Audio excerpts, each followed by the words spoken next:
शेजाऱ्याची शीर कुऱ्हाड कोयत्याने धडा वेगळे करत शीर आणि कुऱ्हाड घेऊन पिता पुत्र पोलीस ठाण्यात।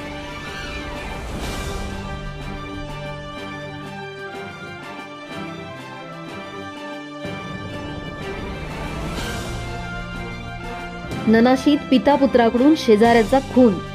9 वर्षाच्या पहिल्याच दिवशी दिंडोरी तालुक्यातील ननाशी येथे दाक्षिणात्य सिनेमा स्टाईलने पिता पुत्राने शेजाऱ्याचे शीर कुऱ्हाड कोयत्याने धडा वेगळे करत शीर आणि कुऱ्हाड घेऊन पोलीस स्टेशनमध्ये हजर झाल्याने परिसरात घबराट निर्माण झाली आहे।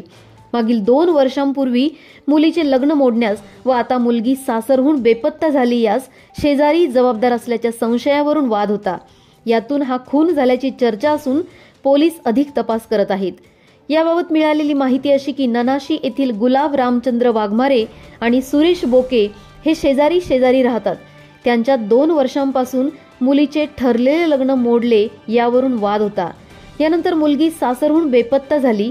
या सर्व प्रकरणात शेजारी राहणारे गुलाब हेच जबाबदार असल्याचा संशय सुरेश बोके यांना होता। यावरून त्यांच्यात 31 डिसेंबरला वाद झाला।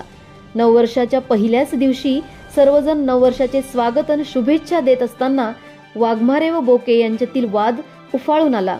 यावेळी सुरेश बोके व त्यांचा मुलगा विशाल बोके यांनी कुऱ्हाड व कोयत्याने गुलाब वाघमारे यांच्या मानेवर हल्ला करत शीर धडा वेगळे केले आणि कुऱ्हाडीसह शीर घेऊन पोलीस स्टेशन गाठले।